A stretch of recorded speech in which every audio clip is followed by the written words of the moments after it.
Pay attention to the woman in the green Ford Taurus pulling into the Piggly Wiggly parking lot. Row B, space 7.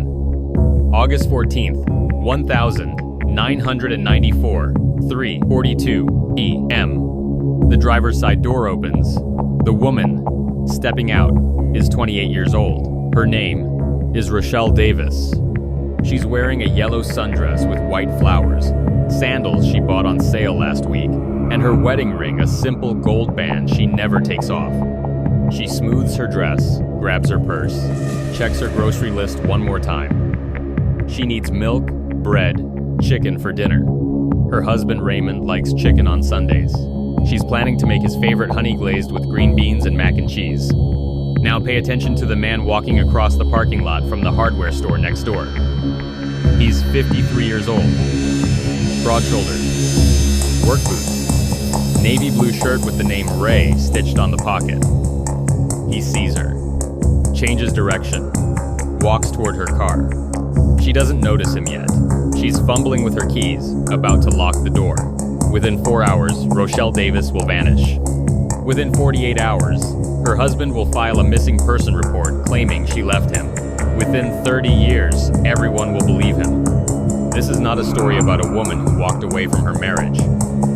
This is a story about a woman who never made it inside that grocery store, and the man who made sure no one looked for her. Welcome to Missing Uncovered. If this story hits home, subscribe and let me know where you're watching from and what time it is right now. Now, let's begin. April 22nd, 2024. Piggly Wiggly, on Route 9 inches, Valdosta, Georgia, is being demolished. The building has been closed for 8 years. Roof caved in during storm in 2016. Property sold to developer planning luxury apartments. Nobody thinks much of it until excavation crew hit something 30 feet from where old dumpsters used to sit. Foreman named Marcus Webb calls it in at 11:17 a.m. Not a water pipe. Not old septic tank. Partial skeletal remains wrapped in deteriorated blue tarp, buried approximately 4 feet deep in what used to be the store's backlot. Valdosta Police Department responds. Crime scene tape goes up. Forensics team arrives by 2 p.m. Medical examiner arrives by 4 p.m. By evening, preliminary assessment is complete. Adult female, African American, buried 25 to 35 years based on decomposition and soil analysis. Fragments of yellow fabric found with remains.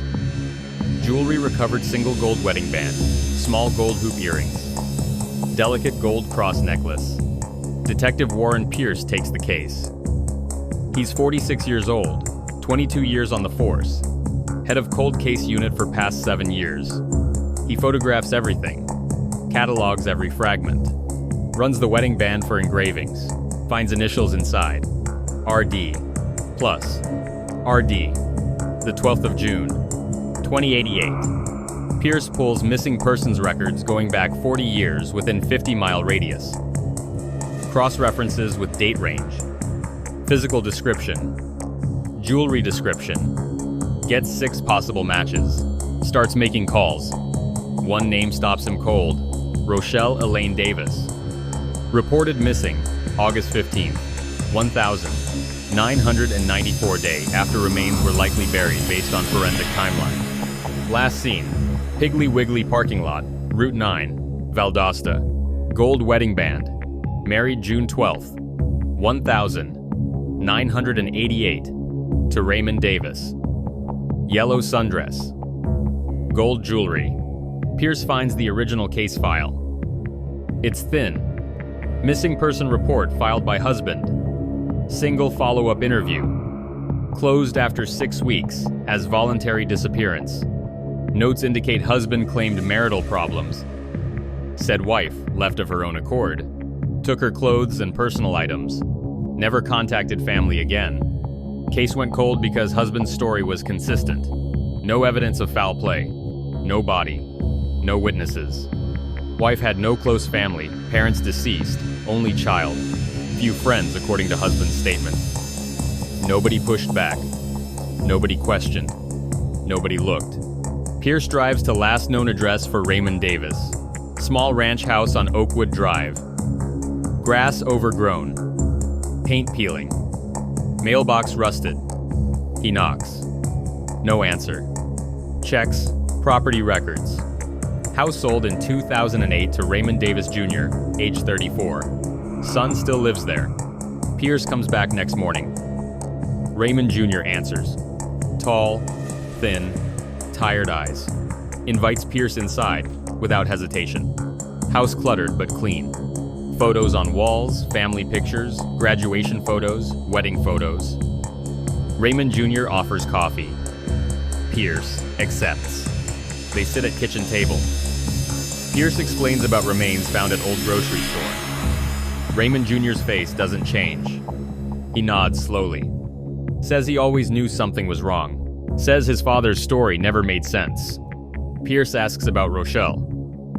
Raymond Jr. says his mother was devoted, loving, present.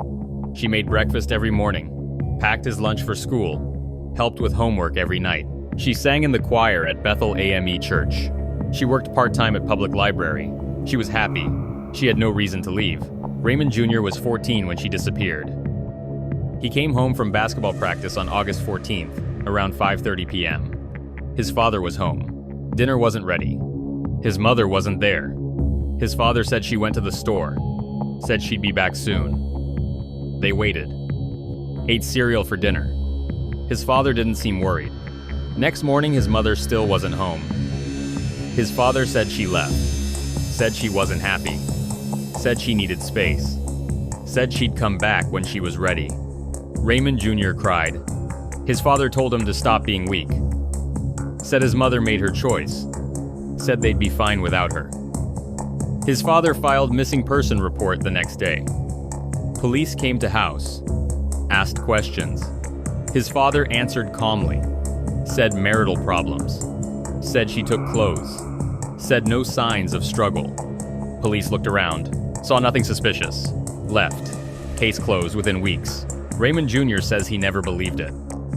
His mother wouldn't leave him. She wouldn't leave without saying goodbye. Her clothes were gone, but her photo albums were still there. Her Bible was still on nightstand. Her choir robe still hung in closet. Women don't leave those things behind. He asked his father questions.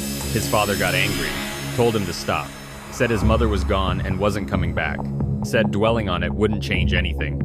Conversation closed. Raymond Jr. moved out at 18, joined military, came back 10 years later when his father got sick. Cancer. Died in 2012. On his deathbed, Raymond Davis Sr. said nothing about Rochelle. Didn't confess. Didn't apologize. Didn't explain. Just died. Raymond Jr. kept the house. Couldn't sell it. Part of him hoped his mother would come back one day. Part of him knew she never would. Now he knows why. Pierce asks about Raymond Davis. Senior Raymond Jr. pulls out old photo album. Shows Pierce pictures of his father. Heavyset man. Strong build. Mechanic by trade. Worked at Davis Auto Repair, his own shop on Industrial Drive. Well-liked in community. Deacon at church. Coached Little League for 3 seasons. Everyone thought he was good, man. But Raymond Jr. says his father had temper. Never hit his mother in front of him. But he heard things. Heard raised voices. Heard his mother crying. Heard doors slamming. His mother wore long sleeves in summer sometimes. Sunglasses on cloudy days. Raymond Jr. never told police any of this in 1994. He was 14. Scared. His father told him what to say. He said it. Regretted it. For 30 years. Pierce takes notes. Asks if Raymond Jr. will provide DNA sample for comparison. Raymond Jr. agrees immediately. Says he wants to know for certain. Says his mother deserves to be brought home.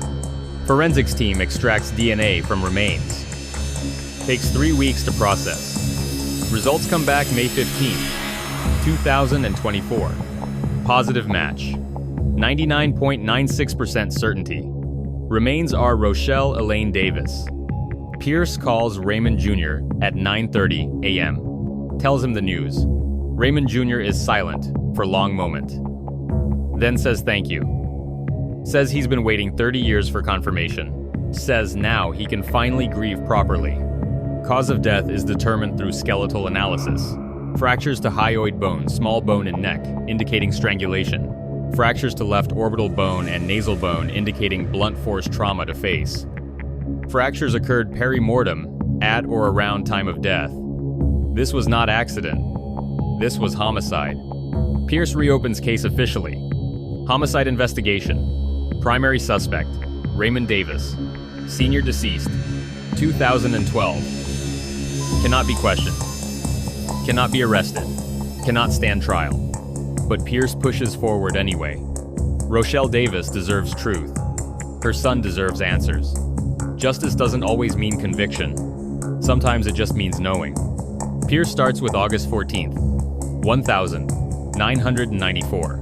Reconstructs timeline using original police reports, witness statements, store records. Rochelle left house around 3:30 p.m., according to Raymond Jr.'s original statement.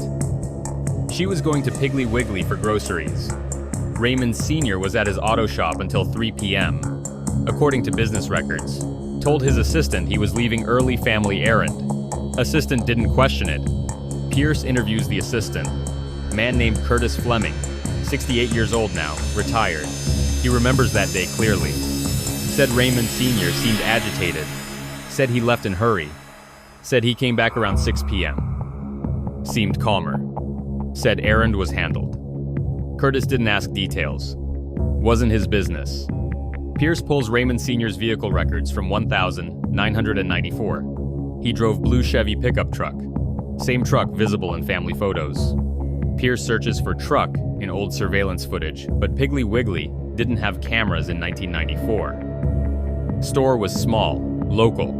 No security system beyond basic locks. But hardware store next door. Ace Hardware had cameras. Security system installed after robbery in 1992. Pierce contacts current store owner. Asks about old footage. Owner says original owner died in 2003. Store sold twice since then. No old footage preserved. Dead end. Pierce tries different angle. Looks for witnesses. Finds 2 people who remember seeing Rochelle that day. Elderly woman named Vera Thompson, who lived across from Piggly Wiggly. She's 84 now, memory sharp. Says she saw Rochelle pull into parking lot around 3:45 p. M recognized her, they attended same church. Vera was sitting on her porch. Watched Rochelle get out of car, grab her purse. Then Vera saw Raymond Sr. approach her. Vera remembers because it seemed odd. Raymond Sr. shouldn't have been there. His shop was miles away. Why was he at Piggly Wiggly at 3:45 p.m. on Sunday afternoon? Vera watched them talk. Couldn't hear conversation. Saw Rochelle shake her head. Saw Raymond Sr. move closer. Rochelle took step back. Raymond Sr. grabbed her arm. They moved between cars, out of Vera's line of sight. Vera assumed it was marital argument. None of her business. She went inside her house. Never saw Rochelle again. Never told police because nobody asked. Assumed Rochelle left town like Raymond Sr. said. Didn't realize it mattered. Second witness is man named Gerald Brooks, 69 years old, worked at hardware store in 1994. He remembers Raymond Sr. coming into store around 3:15 p.m. that day. Bought 30 feet of rope, box of heavy-duty trash bags, roll of blue tarp, paid cash. Seemed nervous. Gerald rang him up. Didn't think much of it. Customers bought odd combinations all the time. Gerald remembers. Because Raymond Sr. came back next day, August 15th, asking if store had security cameras that might have recorded parking lot previous afternoon. Gerald said cameras only recorded inside store, not outside. Raymond Sr. seemed relieved, left quickly. Gerald didn't connect it to Rochelle's disappearance until years later. By then, case was closed. Everyone believed she left. Gerald kept quiet. Felt guilty about it for decades. Tells Pierce everything now. Pierce has enough for probable cause if Raymond Sr. were alive. But he's not. Case can't go to trial. But Pierce continues anyway. Wants complete picture. He searches Raymond Sr.'s property. Raymond Jr. gives consent. Garage still has tools from auto shop. Pierce finds old receipts stuffed in toolbox drawer. Hardware store. August 14th, 1994. Rope. Trash bags. Blue tarp. Same items Gerald Brooks remembered. Pierce interviews Raymond Sr.'s former friends and associates. Most defend him. Say he was good man. Say losing his wife destroyed him. Say he raised his son alone, worked hard, never complained. Few admit Raymond Sr. had dark side, short temper, controlling. One man, former church member named Elijah Price, says Raymond Sr. once admitted he thought Rochelle was planning to leave him. Said he couldn't allow that. Said divorce was sin. Said he'd die before he let her walk out. Everyone thought he was speaking figuratively. Pierce finds Rochelle's medical records from 1992 and 1993. 3 emergency room visits. First, sprained wrist. Said she fell. Second, bruised ribs. Said she slipped on stairs. Third, black eye. Said she walked into door. Classic pattern. Doctors noted possible domestic violence, but Rochelle denied it. No charges filed. No investigation. No intervention. Pierce interviews Rochelle's former co-workers from library. Woman named Patricia Henderson, 71 now, worked with Rochelle for 6 years. Says Rochelle was quiet, kind, private. Patricia suspected abuse, but Rochelle never talked about it. Patricia tried once to ask.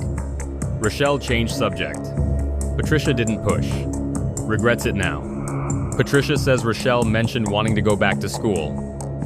Wanted to finish college degree. Wanted to teach. Raymond Sr. didn't like idea. Said woman's place was home with family. Rochelle stopped mentioning it. But Patricia saw her checking books about teaching programs from library. Rochelle was planning something. Patricia is certain of it now. Pierce believes Rochelle was preparing to leave. Not that day necessarily, but soon. Raymond Sr. sensed it. Confronted her in parking lot. Argument escalated. He killed her. Brought her body to isolated area behind store, dug shallow grave. Buried evidence. Came home. Told son she went to store. Next day filed missing person report to cover tracks. Sold story everyone believed. Unhappy wife leaves husband. No mystery. No investigation. No consequences. Raymond Sr. lived 30 years with secret. Raised his son. Attended church. Coached baseball. Lived normal life. Died free man. Never faced justice. Never confessed. Never apologized. But truth doesn't need confession. Evidence speaks. Pierce closes investigation officially on June 3rd, 2024. Case ruled homicide. Raymond Davis Sr. Named sole suspect. Deceased. No arrest. No trial. But finding matters. Truth matters. Rochelle matters. Pierce holds press conference. Announces findings. Local news covers story. Regional news picks it up. National news runs brief segment. Social media shares for few days. Then moves on. Short attention span for old tragedy involving black woman nobody remembers. But Raymond Jr. remembers. He holds memorial service at Bethel AME Church on June 15th, 2024, what would have been Rochelle's 58th birthday. 50 people attend. Friends from church. Former library co-workers. Neighbors who knew her. Vera Thompson sits in front row. Patricia Henderson gives eulogy. Patricia talks about Rochelle's kindness. Her quiet strength. Her love for her son. Her dreams of teaching. Her faith. Her resilience. She says Rochelle deserved better. Deserved life she was building toward. Deserved freedom she was denied. Deserved justice she never received. Raymond Jr. speaks last. Says his mother was stolen from him at 14. Says he spent 30 years believing lie his father told. Says he's angry. Angry at his father. Angry at system that didn't protect her. Angry at himself for not speaking up sooner. But mostly he's grateful. Grateful for truth. Grateful his mother can finally rest properly. Grateful she's not forgotten. Rochelle Davis is buried at Sunset Memorial Gardens on June 22nd, 2024. Small ceremony. Gray headstone. Inscription reads, Rochelle Elaine Davis, the 15th of April 1966. The 14th of August 1994. Beloved mother, devoted servant of God, lost but never forgotten, found and brought home. Raymond Jr. visits grave every Sunday after church, brings fresh flowers, sits on grass, talks to her, tells her about his life, his job, his wife, his 2 daughters, her granddaughters, who never got to meet her. He tells her he's sorry it took so long, sorry he believed his father's lies, sorry he didn't fight harder for truth, but mostly he tells her thank you. Thank you for being good mother in the years they had together. Thank you for loving him even when his father made it hard. Thank you for fighting to stay even though Raymond Sr. wouldn't let her. Thank you for never truly leaving, even though she was taken. Detective Pierce submits formal request for systemic review of domestic violence protocols in missing persons cases. Advocates for mandatory follow-up interviews with family members separate from spouses. Advocates for medical record reviews when abuse is suspected. Advocates for longer investigation periods before closing cases as voluntary disappearance. Valdosta Police Department adopts some recommendations. Forms Domestic Violence Task Force. Assigns dedicated investigator to review old missing persons cases for similar patterns. Not comprehensive reform, but small step forward. Raymond Jr.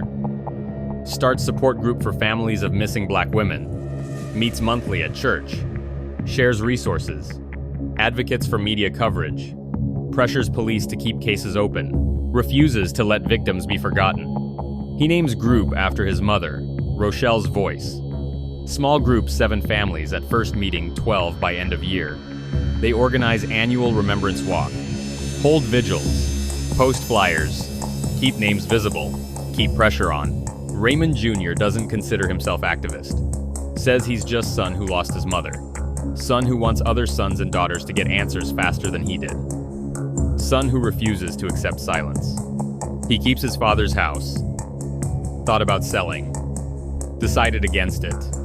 Turned his mother's old bedroom into memorial room. Photos on walls. Her Bible on nightstand. Her choir robe framed and mounted. Her favorite yellow sundress. The one she never got to wear home from store preserved in shadow box. Small plaque underneath. She didn't leave. She was taken. Remember her truth. School children visit sometimes. Local history project about Valdosta's past. Raymond Jr. tells them his mother's story. Not to traumatize, to educate, to show why domestic violence matters, why believing women matters, why investigating thoroughly matters, why bringing people home matters even 30 years later. He ends every tour same way. Takes children to front window. Points across street where Piggly Wiggly used to stand. Says that's where his mother was last seen alive. Says she was going to buy chicken for Sunday dinner. Says she never made it inside. Says someone stopped her. Says, truth took 30 years, but it came, he tells children. Your voice matters. Your questions matter. If something feels wrong, say something. Don't stay silent, like people did for his mother. Don't assume someone else will investigate. Don't believe easy explanations when evidence suggests otherwise. Children listen. Some cry. Most leave quietly. Few come back months later with questions. Want to know how to help. Want to know what they can do. Raymond Jr. tells them, remember her name. Share her story. Don't let anyone forget. Rochelle Davis was 28 years old when Raymond Davis Sr. strangled her in grocery store parking lot on August 14, 1994. She was devoted mother, faithful church member, library worker, with dreams of becoming teacher. She had gold cross necklace her grandmother gave her, wedding ring she never removed, yellow sundress she wore because it made her feel pretty. She was planning to leave her abusive husband. Not that day, but soon. She was gathering courage, making plans, checking books from library, about college programs, saving small amounts of money, building toward freedom. Raymond Davis Sr. sensed it, couldn't accept it, followed her to store, confronted her, killed her when she wouldn't come home, buried her behind building where nobody would look, went home, Told his son she left. Filed missing person report. Lived 30 years free. System failed Rochelle at every point. Emergency room doctors who suspected abuse but didn't intervene. Police who believed husband's story without thorough investigation. Community that accepted explanation because it was easier than questioning. Church that preached forgiveness without demanding accountability. For 30 years, everyone believed Raymond Sr.'s lie. For 30 years, Rochelle Davis was blamed for abandoning her family. For 30 years, nobody looked for her body, until construction crew found her bones 30 feet from where she was murdered. Until Detective Warren Pierce refused to close case just because killer was dead. Until Raymond Jr. finally got to bring his mother home. Rochelle Davis didn't leave her family. She was stolen from them. She didn't abandon her son. She was murdered, trying to live. She's not forgotten anymore. Her name is remembered. Her story is told. Her truth is known. And every Sunday, Raymond Jr. visits her grave, brings flowers, tells her she was right to want more, tells her she deserved better, tells her he loves her, tells her she's finally home. Those belong to her. They always have.